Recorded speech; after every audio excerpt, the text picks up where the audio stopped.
Assalamualaikum warahmatullahi wabarakatuh. Perkenalkan, nama saya Fikri Sandarajat. Saya mahasiswa Universitas Jenderal Ahmad Yani, jurusan Teknik Elektro kelas C. Nah, di sini saya akan membahas tentang bab dasar semikonduktor dan dioda. Nah, di bab ini saya akan menjelaskan semikonduktor dan juga dioda. Nah, selanjutnya saya akan menjelaskan tentang semikonduktor. Yang pertama saya akan menjelaskan semikonduktor. Definisinya itu bahan yang memiliki nilai hambatan jenis Rho antara konduktor dan isolator, yaitu ini sebesar 10⁻⁶ sampai dengan 10⁴ ohm. Lalu perbandingan hambatan jenis konduktor, semikonduktor, dan isolator. Dan ini adalah tabelnya. Pertama ada bahannya, langsung hambatan jenis dan sifat. Pertama, bahan pertama yaitu tembaga. Tembaga itu hambatan jenisnya yaitu 1,7 kali 10⁻⁸ dan bersifat konduktor. Lalu selanjutnya ada silikon. Pada bahan selanjutnya silikon pada 300 derajat Kelvin, hambatan jenisnya yaitu 2,3 kali 10⁻³ dan sifatnya semikonduktor. Lalu yang terakhir, yang ketiga, ada gelas. Bahannya gelas, hambatan jenisnya 7 kali 10⁻⁶ dan bersifat isolator. Selanjutnya ada contoh soal. 3 buah bahan yaitu tembaga, silikon, dan gelas masing-masing memiliki panjang 1 meter dan diameter 1 mm. Jika pada kedua ujung bahan tersebut terpasang tegangan 10 volt, tentukan besarnya arus yang lewat masing-masing bahan tersebut. Nah, pertama untuk menjawabnya yaitu mencari R atau hambatannya pada tiap-tiap bahan tersebut. Nah, untuk mencari R, pertama itu mencari R. R itu rumusnya atau hambatan R sama dengan Rho kali L per A. Selanjutnya untuk mencari A yaitu A sama dengan V kali R kuadrat. Dan untuk mencari R nya yaitu R sama dengan diameter per 2. Dan karena diameternya sudah diketahui biasanya. Nah, setelah mencari A sudah akan mendapatkan hasil R. Nah, selanjutnya untuk mencari arusnya pada masing-masing, nah satu-satu dicari I-nya yaitu sama dengan V per R, kan V-nya 10 volt tadi. Lalu dibagi R tiap masing-masing bahan, jadi nanti akan ketahuan berapa arus yang lewat pada masing-masing bahan tersebut. Nah, berikut adalah hasil dari arus yang mengalir pada 3 buah bahan tadi. Yang pertama ada tembaga, I-nya yaitu sebesar 0,46 kali 10⁻³ ampere yang tembaga. Lalu yang kedua ada silikon, I-nya yaitu 3,41 kali 10⁻⁹ ampere. Dan terakhir gelas yaitu 1,12 kali 10⁻⁻12 ampere.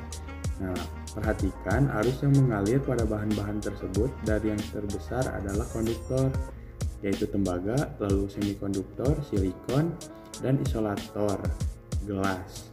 Selanjutnya bahan-bahan semikonduktor. Bahan-bahan semikonduktor ada 3 jenis. Yang pertama trivalen, tetravalen, dan pentavalen. Yang pertama trivalen. Trivalen itu yaitu logam-logam yang memiliki atom-atom dengan jumlah elektron terluar 3 buah. Seperti contohnya ada boron, gallium, dan indium. Ya, jadi 3. Lalu yang kedua ada tetravalen. Tetravalen yaitu logam-logam yang memiliki atom-atom dengan jumlah elektron terluar adalah 4. Nah, contohnya seperti silikon dan germanium. Dan yang terakhir pentavalen yaitu logam-logam yang memiliki atom-atom dengan jumlah elektron terluar yaitu 5, seperti fosfor, arsenikum, dan antimon. Selanjutnya saya akan menjelaskan tentang ada tabel periodik dari semikonduktor. Yang pertama ada golongan yang pertama ada yang 3A, lalu 4A dan 5A, yaitu trivalen, tetravalen dan pentavalen. Pada tabelnya kelihatan ada di yang trivalen itu ada 3 buah atom terluar. Yang titik-titik hitam ini ada 3. Lalu selanjutnya yang tetravalen ada 4 atom-atom terluarnya, titik hitam ini. Dan yang terakhir pentavalen ada 5 titik hitamnya atau atom terluarnya. Nah, dari yang pertama yaitu trivalen ada boron, aluminium, gallium, dan indium. Nah, di dalam kotak itu kan ada angka 5. 5 itu yaitu massa atom atau nomor atom. Lalu yang 10,82 itu adalah massa atomnya, dan B itu adalah lambang dari boron B. Lalu ada juga aluminium, nomor atomnya 13, massa atomnya 26,97 dan seterusnya sama, baik tetra maupun pentavalen. Nah, ini adalah tabel periodik dari semikonduktor. Lalu selanjutnya bahan-bahan semikonduktor. Bahan yang paling banyak digunakan yaitu adalah silikon dan germanium, Si dan Ge. Jumlah elektron silikon yaitu 14 buah. Selanjutnya jumlah elektron germanium yaitu 32 buah. Lalu jumlah elektron valensi atau elektron terluar Si maupun germanium masing-masing 4 buah. Yang tadi sudah dijelaskan di tetravalen. Tetravalen itu ada 4 buah elektron terluar. Dan yang terakhir adalah jenis ikatannya yaitu kovalen. Selanjutnya saya akan menjelaskan jenis-jenis semikonduktor. Yang pertama ada intrinsik dan ekstrinsik. Nah, penjelasan pertama tentang intrinsik. Semikonduktor intrinsik merupakan semikonduktor murni dan tidak cacat. Contohnya yaitu silikon murni atau yang benar-benar murni silikon. Dan ini adalah gambar dari visualisasi 3 dimensi dan visualisasi 2 dimensi. Ini ada ikatan kovalennya dan elektron valensinya. Struktur kristal silikon, pengulangan secara teratur, satuan dari sel 3 dimensi berbentuk tetrahedral. Lalu selanjutnya semikonduktor intrinsik pada suhu yang sangat rendah. Poin pertama, semua elektron berada pada ikatan kovalen. Dan yang kedua, tak ada elektron bebas atau tak ada pembawa muatan sehingga bersifat sebagai isolator. Yang selanjutnya, semikonduktor intrinsik pada suhu kamar, yaitu agitasi termal menyebabkan beberapa elektron valensi keluar dari ikatan kovalen menjadi elektron bebas sebagai pembawa muatan negatif. Yang kedua, munculnya elektron bebas diikuti dengan terbentuknya hole atau lubang sebagai pembawa muatan positif. Peristiwanya disebut pembangkitan atau generation. Dan yang terakhir, jika dipasang beda potensial, terjadi aliran arus, yaitu sebagai konduktor dengan konduktansi rendah. Nah, selanjutnya sifat bahan silikon dan germanium. Sifatnya yang pertama ada nomor atom. Nomor atom dari silikon yaitu 14 dan germanium itu 32. Lalu berat atom, silikon itu 28,1, sedangkan germanium itu 72,6. Selanjutnya kerapatan dalam gram per cm kubik yaitu silikon 2,33, sedangkan germanium yaitu 5,32. Selanjutnya konstanta dielektrik, silikon itu 12, lalu germanium itu 16. Selanjutnya atom per cm kubik. Silikon itu 5,0 kali 10 pangkat 22, sedangkan germanium itu 4,4 kali 10 pangkat 22.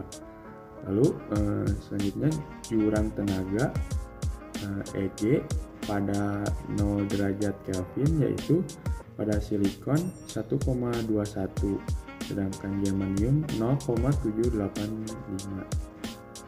Selanjutnya jurang tenaga EG pada 300 derajat Kelvin pada silikon yaitu 1,1, sedangkan pada germanium itu 0,72. Lalu konsentrasi intrinsik 300 derajat Kelvin pada silikon yaitu 1,5 kali 10 pangkat 10. Lalu germanium itu 2,5 kali 10 pangkat 13. Selanjutnya rho intrinsik pada 300 derajat Kelvin pada silikon yaitu 230.000, sedangkan germanium itu 45. Selanjutnya mobilitas elektron pada 300 derajat Kelvin mu m yaitu pada silikon 1300, sedangkan pada germanium 3800. Mobilitas elektron pada 300 derajat Kelvin mu p yaitu pada silikon 500, sedangkan germanium 1800. Selanjutnya saya akan membahas tentang pembawa muatan pada semikonduktor intrinsik. Nah, di sini bisa dilihat pada gambar semikonduktor intrinsik pada saat arus masih terbuka, ada lubang. Nah, ini pada saat generation, yaitu ada elektron yang terlepas. Pada saat arus belum dibuka, ada elektron yang terlepas dan ada lubang H1 dan juga ada lubang H0. Nah, selanjutnya ini keadaan pertama, yaitu yang tadi ada lubang lalu elektron terlepas yaitu generation. Selanjutnya pada saat semikonduktor intrinsik pada rangkaiannya arusnya masuk. Nah, jadi elektron yang tadi yang E2 itu akan berpindah ke lubang H1 tadi. Nah, mengakibatkan yang elektron 2 itu akan kosong lalu jadi hole 2. Nah, yang elektron pertama yang pada saat generation itu akan lepas dan akan muncul lagi elektron baru pada H0. Nah, jadi gambarnya seperti itu. Itu recombination, jadi pembaharuan elektron. Nah, itu adalah keadaan terdahulu dan keadaan kemudiannya. Jadi seperti itu gambarnya medan listrik terpasang. Selanjutnya saya akan menjelaskan tentang jenis semikonduktor ekstrinsik. Semikonduktor ekstrinsik ini yaitu semikonduktor yang memperoleh pengotoran atau penyuntikan atau disebut juga dengan doping oleh atom asing. Nah, semikonduktor ekstrinsik ini terbagi pada dua tipe. Yang pertama, semikonduktor tipe N dan semikonduktor tipe P. Nah, pada semikonduktor tipe N ini ada 3 poin. Yang pertama, pengotoran oleh atom pentavalen seperti fosfor, arsenikum, dan antimon. Lalu atom pengotorannya disebut atom donor. Dan yang terakhir, pembawa muatannya itu elektron. Nah, yang selanjutnya semikonduktor tipe P sama ada 3 poin juga. Yang pertama, pengotorannya oleh atom trivalen seperti boron, germanium, dan indium. Lalu atom pengotornya disebut dengan atom akseptor. Dan yang terakhir, poin ketiga, pembawa muatannya itu hole. Nah, selanjutnya saya akan menjelaskan tentang doping tadi atau pengotoran atau penyuntikan yang tadi doping. Nah, tujuan doping yaitu meningkatkan konduktivitas semikonduktor dan memperoleh semikonduktor dengan hanya satu pembawaan muatan atau elektron atau hole saja. Perbandingan doping. atom dopan atau atom murni, yaitu sama dengan 1 berbanding 10 pangkat 6 sampai dengan 10 pangkat 8. Dopan adalah atom pengotor. Atom-atom dopan pada semikonduktor tipe N adalah atom-atom pentavalen dan dinamakan atom donor. Sedangkan pada semikonduktor tipe P atau tipe P trivalen dan dinamakan atom asektor. Selanjutnya saya membahas tentang semikonduktor tipe N. Pada semikonduktor tipe N, elektron bebas sebagian besar terjadi karena doping dan sebagian kecil lainnya bersama Hall karena generation akibat agitasi termal. Elektron bebas menjadi pembawa muatan mayoritas dan Hall sebagai pembawa muatan minoritas, dan ini adalah gambarnya seperti ini. Ada elektron bebasnya. Ini ada 5 elektron keluar. Lalu yang selanjutnya semikonduktor tipe P. Pada semikonduktor tipe P, Hall sebagian besar terjadi karena doping dan sebagian kecil lainnya bersama elektron bebas karena generation akibat agitasi termal. Hall menjadi pembawa muatan mayoritas dan elektron bebas sebagai pembawa muatan minoritas. Nah, ini gambarnya. Ini adalah Hall, ini ada Hall, dan ininya adalah trivalen. Ada 3 elektron terluar. Selanjutnya ini adalah piranti semikonduktor. Beberapa piranti semikonduktor yaitu ada dioda pertemuan PN, lalu transistor, termistor, SCR atau silicon controlled rectifier, dan IC atau integrated circuit. Dan ini adalah gambar-gambar contoh-contohnya. Ada dioda, ada transistor, termistor, SCR, dan IC. Nah, selanjutnya saya akan terlebih dahulu menjelaskan tentang dioda pertemuan P dan N. Nah, ada 3 poin yang akan saya jelaskan. Yang pertama, suatu pertemuan PN adalah kristal tunggal. Semikonduktor yang pada satu sisinya mendapat penyuntikan atom asektor dan pada sisi yang lainnya mendapatkan penyuntikan atom donor. Dan lalu yang kedua, pertemuan PN merupakan blok bangunan dasar atau basic building block bagi piranti semikonduktor. Dan yang terakhir, dioda pertemuan PN itu pertemuan PN yang pada kedua sisinya diletakkan logam metallurgical bond sehingga terdapat 2 ujung logam yang merupakan terminal atau elektrode, yaitu anode pada sisi P dan katoda pada sisi N. Dan ini adalah gambar pertemuan PN. Ada atom-atom asektor dan atom-atom donor. Ini adalah kristal tunggal semikonduktor dan menghasilkan jadi ada 2 tipe. Dari satu bagian itu jadi ada 2 tipe. Yang pertama tipe P dan yang kanan ada tipe N. Nah, pada dioda pertemuan PN ini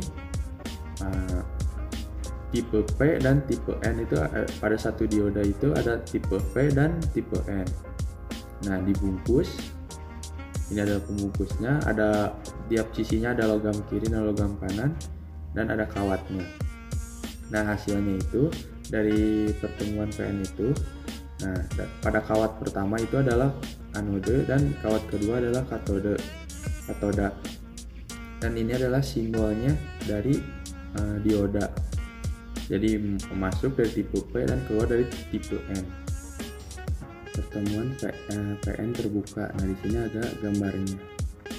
Dari ion asektor, ion donor. Di ion asektor itu ada hole-nya dan ion donor itu ada elektron. Dan di tengah-tengahnya ada bidang pertemuan.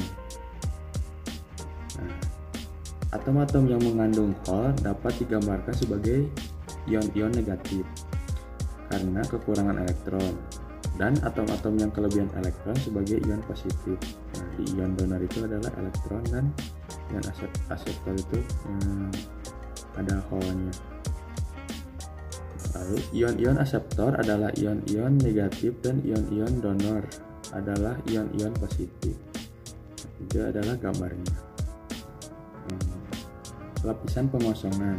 Saat P dan N dipertemukan, terjadi difusi elektron ke arah P dan difusi hole ke arah N, menimbulkan arus difusi ke kanan.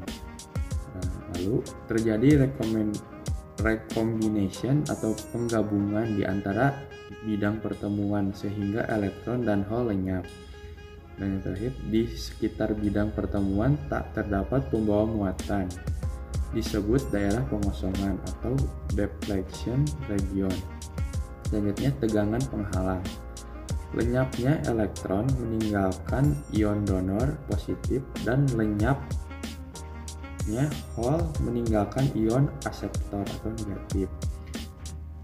Lalu adanya ion positif dan negatif menyebabkan adanya medan listrik sehingga ada tegangan, disebut tegangan kontak atau tegangan penghalang. Barrier potensial menimbulkan arus drift ke kiri. Karena pertemuan PN ini terbuka, maka ada kesetimbangan antara arus drift dengan arus difusi. Selanjutnya, pertemuan PN dengan prasikap maju forward bias. Ini adalah gambarnya.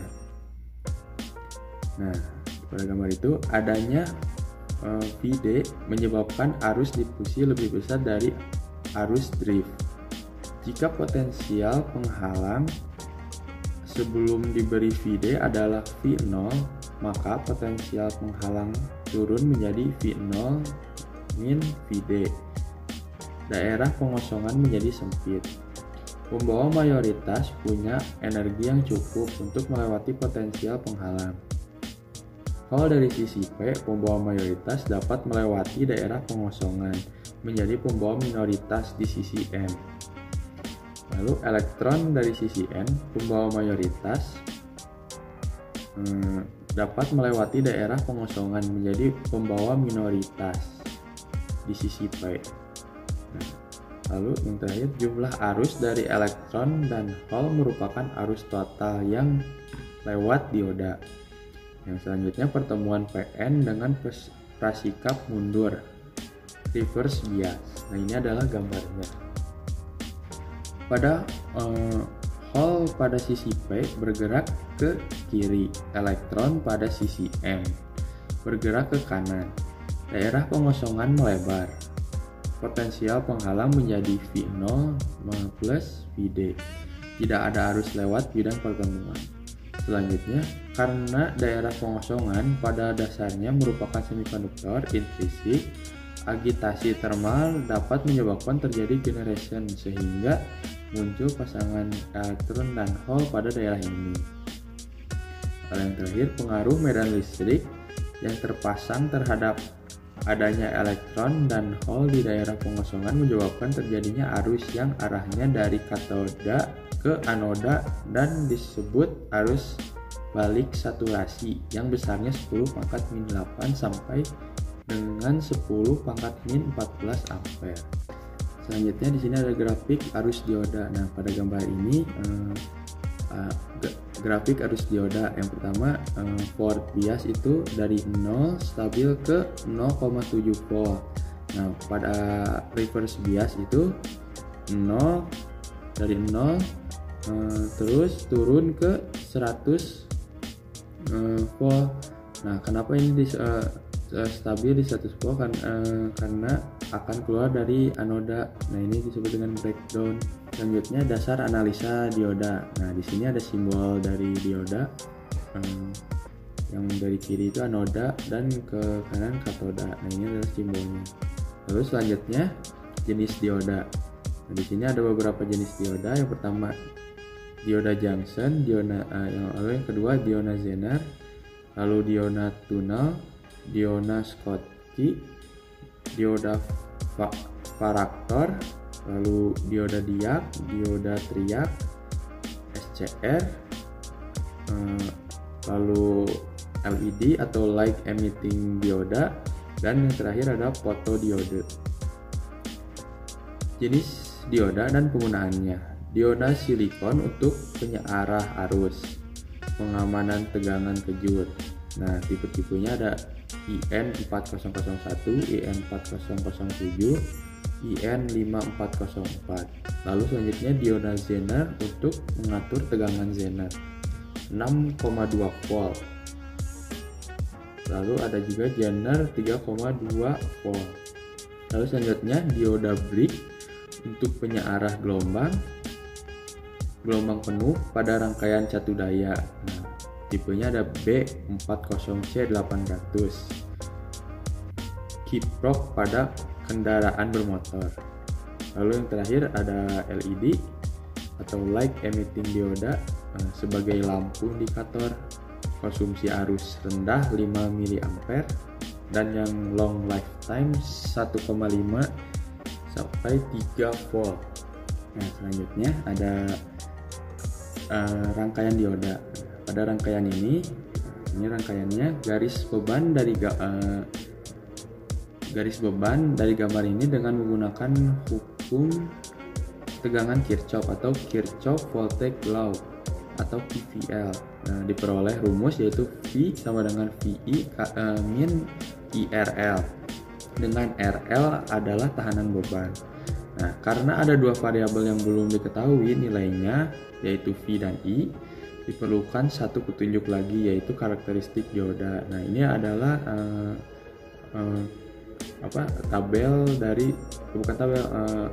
grafik dari karakteristik dioda. Nah, dari garis beban melewati titik I yaitu 0, jadi I nya sama dengan 0. Nah, lalu titik potong V adalah V sama dengan VI.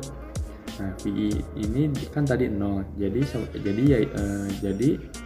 V yaitu sama dengan 0. Nah, jadi titik potongnya adalah I sama dengan VI per RL. Yang terakhir ada model dioda. Nah, ada 3 model dioda. Yang pertama pendekatan pertama atau dioda ideal, lalu kedua pendekatan kedua, dan yang ketiga adalah pendekatan ketiga. Nah, dari yang pertama yaitu pendekatan pertama atau dioda ideal. Pada keadaan forward bias, dioda dianggap sebagai saklar tertutup karena hambatan pada dioda dianggap bernilai 0. Lalu pada keadaan reverse bias, dioda dianggap sebagai saklar terbuka karena hambatan pada dioda dianggap bernilai tak hingga. Nah, ini adalah gambar dari pendekatan pertama. Pada saklar on dan pada saklar off. Lalu yang kedua adalah pendekatan kedua. Pada keadaan forward bias, dioda dianggap sebagai sumber tegangan sebesar VY. VY itu untuk silikon yaitu 0,7 volt atau 0,6 volt, dan VY untuk germanium yaitu 0,2 volt atau 0,3 volt. Lalu pada keadaan reverse bias, dioda dianggap sebagai saklar terbuka karena hambatan pada dioda dianggap bernilai tak hingga. Nah, ini adalah gambarnya,